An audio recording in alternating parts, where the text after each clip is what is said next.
As it is known by the Commission that the letter has been leaked as of 1st of January 2025, I merely forwarded the letter to Mr. Matlala as it was garnering the attention of many, including myself, on social. Is forward of Ismail Molot Ramos Nangi's affidavit. Yes, indeed, I agree. I did forward this one to Mr. Matlala. The main reason is that, let me first start by saying, has been leaked to the media. This article was leaked in the media on the 10th of March 2025, and I did send it on the same day. And when I forward same to Mr. Matlala, I also have attached there a News 24 article evidencing the aforesaid, Annexure S5. I therefore deny allegations that I may have leaked sensitive and or confidential and or classified information to Mr. Matlala.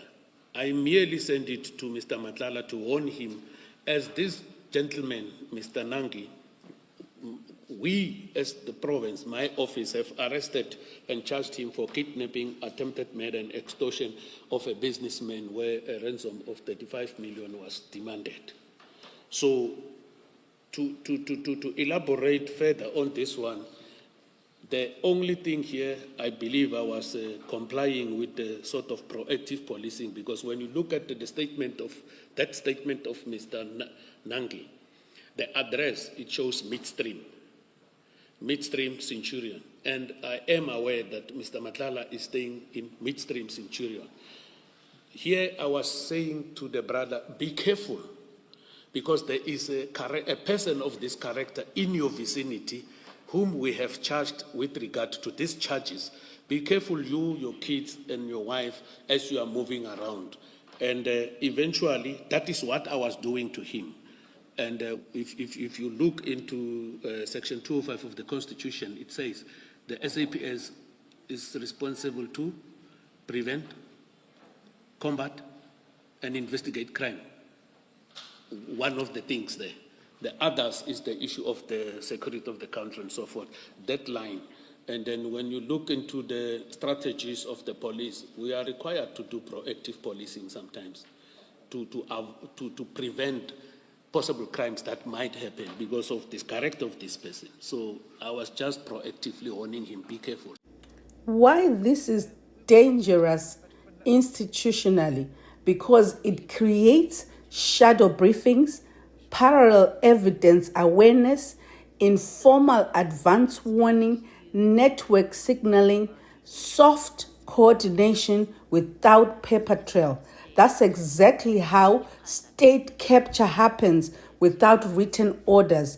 Guys, whatever Senona said in these few minutes is state capture. You had top secret security clearance when you sent this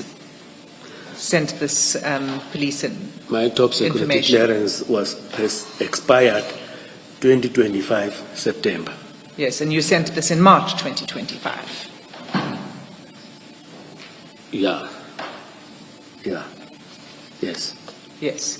And to obtain top secret security clearance means that a high level of trust was reposed in you by the state, isn't that so? You're a very experienced, seasoned police officer, aren't you?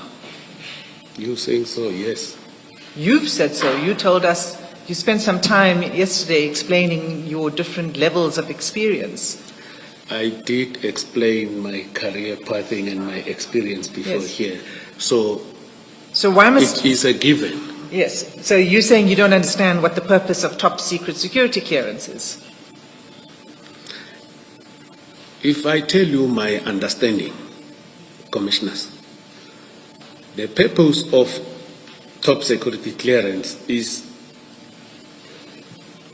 once you are issued with it, is that when the documents in possession of the state that have been classified and that you have been entrusted with, you cannot distribute them to any other person. It doesn't talk about unclassified documents. It talks about my understanding that classified documents because it has to do with a missed document, which means the classification is got 3 levels. That is my understanding. So all of this information you need to provide in order to get top secret security clearance, that's in order to see whether you are somebody who's trustworthy, who can be entrusted with sensitive information. Isn't that so? What information am I providing? You said that to get top secret security clearance, you've got to submit a lot of information. I said you complete the forms, and then you submit the documents that are required there. And then what I didn't say, I must edit now, you also give a list of people, references, starting with your supervisors. Crime intelligence do their own investigation, vetting investigation, it's called.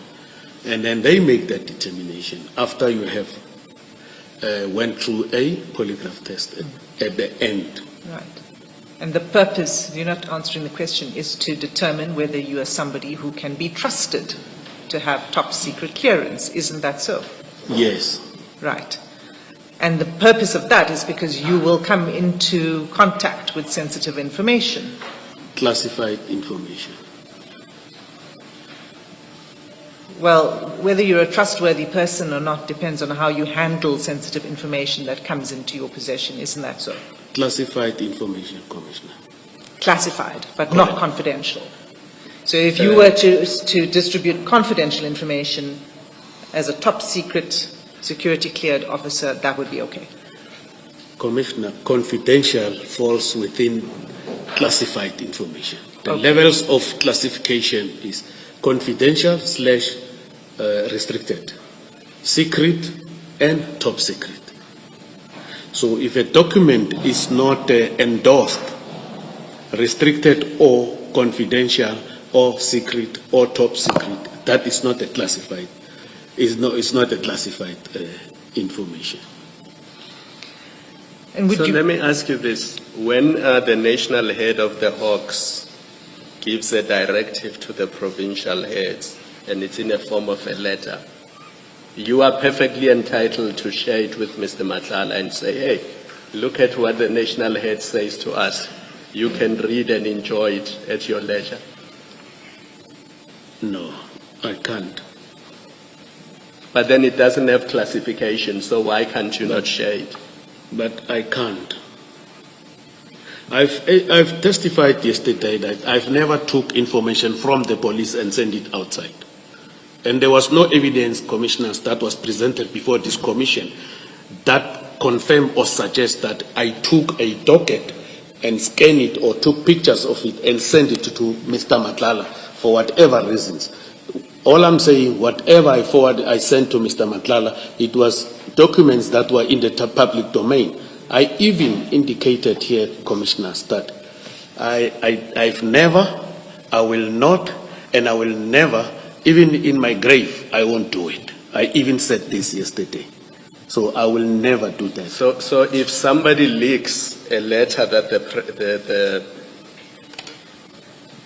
minister sends to a national commissioner and it's in the public domain, you as provincial head of the Hawks, you are then entitled to circulate it and to forward it to other people simply because somebody was naughty and they leaked it. Is it not your responsibility to stop the leak? Commissioner, it was already in the public domain, that letter. According to the evidence that was presented before you, commissioners, one of the witnesses indicated the letter was leaked on the 31st. General Kumalo said it was on the 1st. They indicated a lot of people had that letter. General, that's not what I'm asking you.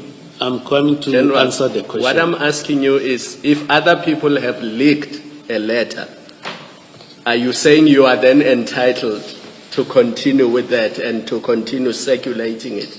Is it not your responsibility to say, whoever leaked it made a mistake, I should not be doing that also? It's not a question of entitlement, Commissioner. Isn't that precisely what you did? Because you saying it's in the public domain, you didn't put it in the public domain, you see it, but then you feel entitled to circulate it and share it with Mr. Matlala. Factually, that's what happened. It's not a question of entitlement. I was sharing a document that was garnering in the public domain. Now, let's Maybe fix your some submission misinformation. That The SAPS National Instructions on Information Security outlines the responsibility to a person that they have issued top clearance, top secret clearance. And then we have the DPCI statutory duty to protect investigation, Chapter 6A. It also outlines the responsibility responsibility of the person to whom they have issued a top clearance certificate. Also, we have minimum information security standards. This one governs how we circulate each other's confidential information. You cannot forward somebody's somebody else's ID to somebody else. You can only forward your own, but you cannot forward somebody else. So, this is what I want us to talk about. In other words, public domain does not equal free to share. Security doctrine is very clear in these acts. A cleared official may not redistribute sensitive information simply because it appears in the public or media. They must, I emphasize, must still ask, is this operationally sensitive? Does this affect active cases, targets, witnesses, investigative strategy? Cleared officials cannot, I emphasize, cannot act as information amplifiers. Asivukeni emaqandeni. This is textbook example of state capture. General Senona rolled out a red carpet for Ket Matlala to infiltrate the SAPS. You're sharing documents Nimalap. with